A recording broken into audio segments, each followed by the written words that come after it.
Today's video is brought to you by Localine, which is an incredible CRM farming software that I absolutely love, and a lot of growers I know are using it.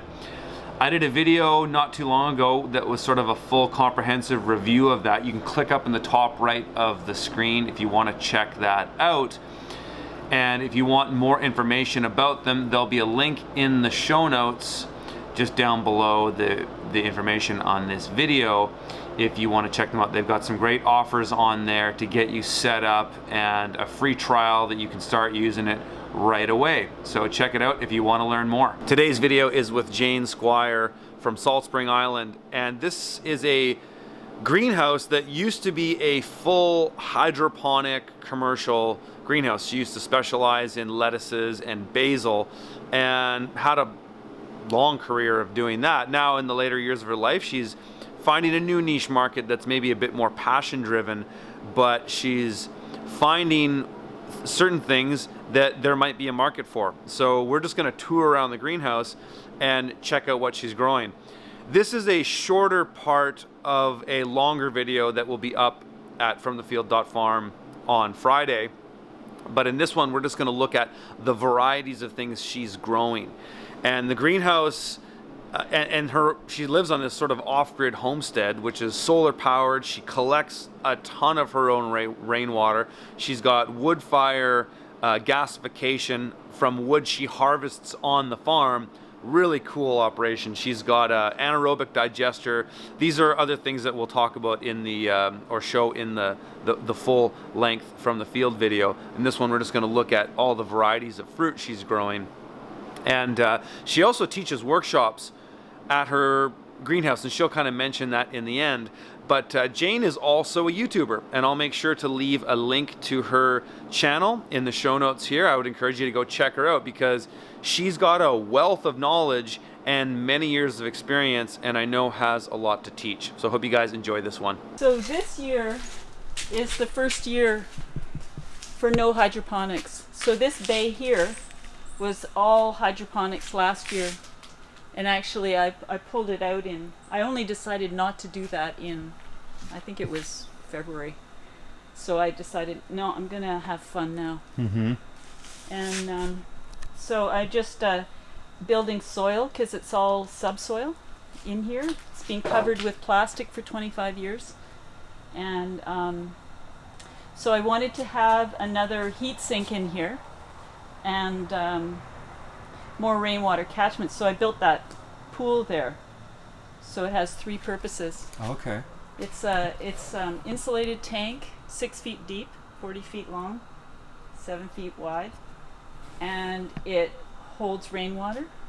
And it's a potable water liner if I ever decide to use it as potable water. So there'll be a solar evacuated tubes hot water heater for that pool. So I'll put it on a thermostat, and it'll be tied into the hydronic system, so it'll be, going through that system as well. And then it's a lap pool for me. Nice. Yeah, it's kind of a pretty thing. So this here, eventually we'll have the hyper adobe wall coming along here because I have all this fill to deal with. And I think what I'm going to do is create a raised bed here. Uh-huh. So that I can, and I'll, grow carrots or whatever. Lovely. And ginger, stuff like that. I just planted these guys last week. So that's the new row. So that's lemongrass and Aegean pistachios. Very exciting. I've got lemongrass in my greenhouse too. Do you? Yeah, and I do have some citrus, and I have some specific questions for you because okay. Oh, I think we get them from the same nursery. Is this from Ontario? From that guy in? I've never bought from Ontario. This is through Bob Duncan on Saanich. Oh. He brings them in from Oregon, but I think they're from California. They probably all kind of get them from the same place. I think so. Yeah. So yeah, these are actually one of my favorite varieties. This is, let's see if I can remember the name. Cocktail grapefruit. Yeah. It's really seedy. Is it? But it's just got the most incredible flavor and just bursting with juice. Wow. It's a cross between a grapefruit and a mandarin. So I'm just growing my veggies for the summer, just like under the gutter. Yeah. where I wouldn't normally grow anything. Right. And then this is hard, and then this is mixed up, and I've just covered it with some hay. Some of these guys are really new. These are Aegean, but they're just. I left them in their pot and put them in the soil because their roots were just so tender because they came bare root. Hopefully they'll make it. Mm-hmm. Is that a banana? Yeah, that's this one is a dwarf namwa. And this one, you know, I've tried the dwarf Cavendish, but it wants a minimum of 10 degrees, and I go down to 1. In here? Yeah, this goes to 1 in the winter. All this can go down to 1? Never freezes, but so these guys made it last winter. So now I moved them. I just moved them here. We're talking Celsius, right? We were talking Celsius. You were excited because you thought I meant Fahrenheit? No, I just got to make sure sometimes. Because Abelman was saying Fahrenheit because he's American. And so, I see. Yeah, and I do a lot of stuff in the U.S. I am Canadian. I think it's Celsius, but yeah, I had to be sure. So this so anyhow, I had the dwarf Cavendish, which is produces a high quality fruit, but it just, you know, in end of December it was just okay. We're out of here. They just died. And these guys, I put it onto there's a list on Facebook for bananas, I guess, a banana page. And so I put a picture of those bananas on there and said, help, you know, does anybody have experience with what variety you recommend? So one guy said this one, and so I got tissue culture plants from Florida last year. So these guys made it through the winter. And I expect it'll flower in a couple of months. Wow. Yeah. This is a Seville orange. These guys are quite young. These are finger limes. Yeah, I've got finger limes in my greenhouse too. Yeah? Haven't got a fruit yet, but... Well, they're doing it now. How do you manage these? Because I don't know what to do with mine. I don't know what you mean. Well, just let it, yeah, that's just seem what they want to do. Everything does its own thing. Okay, you're not pruning them or doing anything. I'm pruning them because they're too big, but right. I want to keep everything below these pieces here. Like that's 9 feet. So everything gets pruned down. Right now, the kaffir limes are really high because I harvest those and sell the leaves all the time. Yeah, that's what I've got. I've got a tree of those too. Yeah. So this is a navel orange here. Wow. You can see the navel's like really super orange. Absolutely. And this one here is a Yosemite. You can't really see the fruit at this time of year, but that's it's just covered. It's a biennial. It's a Yosemite mandarin. Do you get scales? Absolutely. And what's your solution for scales on your citrus? Well, I've brought in insects to deal with it, but I can't keep on top of it. So when I come in here and I'm watering, and I'm always watching them, and if I see scale, I'm just rubbing them off. Really, and then I'm watering, and I had it terribly on the kaffir lime. That mine is the same. Brutal. And so it was interesting because in February, I just listened to a book, you know, online, a talking book, and I just spent probably 2 or 3 hours just wiping it off, and then I watered the whole thing, and then we went through a cold phase here, and I think all the young ones died, never came back. I wanted to show you the Buddha's hand because it's just so cool. Do you have one? No. Oh, what? But here's a one that's. I've never seen anything like that. Yeah, so it's full. It's citron, so there isn't a juicy part in it. It's just all. Here's another one, right here. And look at how unhappy it looks, you know, and it's still doing all this. Maybe because it's doing all this. Yeah. Cool, eh? What do you do with it? Just like it's rind. You chop it up and candy it. Right. Okay. Make a Christmas cake. This is yerba mate. Oh. I love that. You know, I make tea. I make us really nice lemongrass yerba mate tea. Really tasty. And then these are jujubes. Oh. This is a fun tree to have. I highly recommend this tree. And I take you can see they're starting to get bigger up here. And my favorite thing is to take that fruit and chop it up and dehydrate it, and it's fabulous breakfast cereal fruit dried. Just got the best flavor. I love it. All right. When do those harvest? They'll be ready in 3 weeks. Okay. And then this is American pawpaw. Yes. And I started these from seed 6 years ago, and I had 2, and this is the first year that they're producing. I know a lot of people trying to do these in the Okanagan, not a lot of success. Yeah, so it's very strange, but this thing has started flowering again. And I won't encourage it, but again, anything that I'm not sure about, I'll hand pollinate. Oh, is that right? With just a Q-tip? I have designated brushes for each type of tree. No way. They're makeup brushes. Oh, so I got this kit of like 6 or 7 makeup brushes, and so this is the one for the pawpaw, and it just lives there. Brilliant. And then these are more mandarins, and as I was saying, it's hard to see. That's a navel. It's hard to see the fruit, when because they're so green at this time. Yeah. But there's another exceptional time of year to be here is April, when it's flowering, and the whole greenhouse. The smell. It's the same as mine. The smell is just. You just want to be in there all the time. Hey, pup. These are passion fruit. This is geez, look at the that. purple passion fruit, and you can see there's a lot of fruit on here. I was trying to find it. And you got your brushes, your pollinating brushes next to this collection.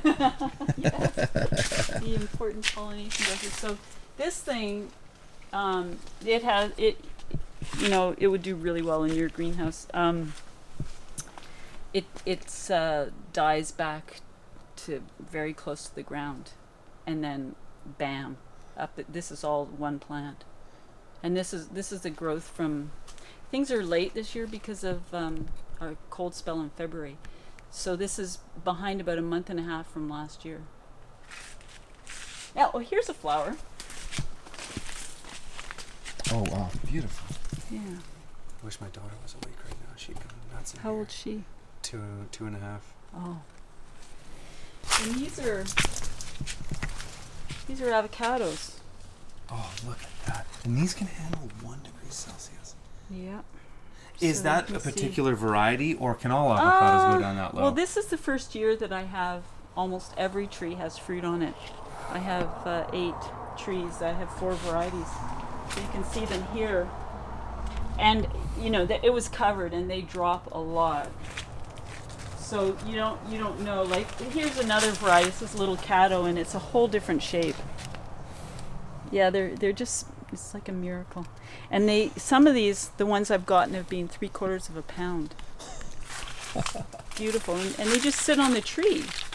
They don't ripen until you pick them off. So Right. I had, what did I have? I had like 3 months of avocados. I had only one a week because I only had 12. So these are grapefruits here. Those are Holy the yellow Oro Blanco grapefruit. Everything is going to be at least 2 to 3 times bigger than what it is right now. And this is another type that looks like it's suffering this year, like as though I have been watering it unevenly. This is a centennial kumquat. Centennial variegated. Strange. Maybe it was a hot spell when I don't know what it is, but yeah. So tell me about the workshops that you do here. Well, I run workshops to teach people about greenhouse design, because there's ways to make greenhouses that make them more efficient. You're not burning as much electricity or gas or whatever. So there's ways of designing for more of a sustainable type of system where You have passive airflow, perhaps, if you choose, where you're using different fabrics to either cool or to retain heat, reflective fabrics that are fairly new to the industry. I've had greenhouses for 35 years, different iterations, and have a lot of information to share, and also on the industry. So I'll talk about essential design considerations for greenhouse, and depending whether you're going to do a little home one or you're going to try a commercial operation.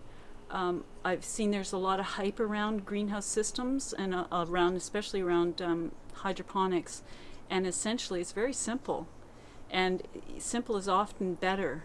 And you can get for an example, you could buy a fan because you think you need to force a lot of air through a greenhouse, but when you force a lot of air to cool it, you're also stressing the plant. So there's ways of creating more of a passive situation where the plants are happier. So I also teach about plant requirements, basic plant requirements.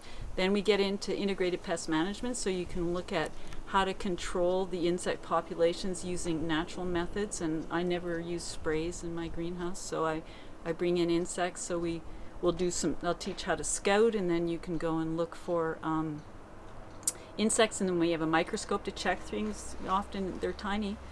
And then looking at hydroponics, basic hydroponics, we build a small system. I dump a bunch of equipment on the floor, and then I just on a whiteboard show what's required to have a hydroponic system function. And then you just put it together, and you can see how simple you can go for a small system and how inexpensive it is. And then I also look at fruit trees. If you're interested in subtropicals, what's the requirement? What are useful plant varieties? How to maintain them?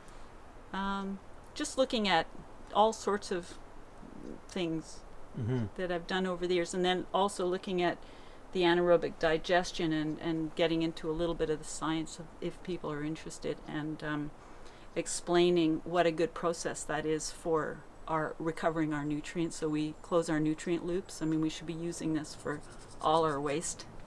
We should be recovering the nutrients instead of letting them flow away.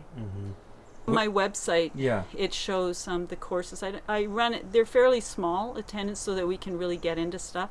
And we look at also at design issues. So if you're trying to figure out some way to deal with your location that has less light, or has too much water or too little water, we'll look at how to work through those kinds of restrictions and challenges.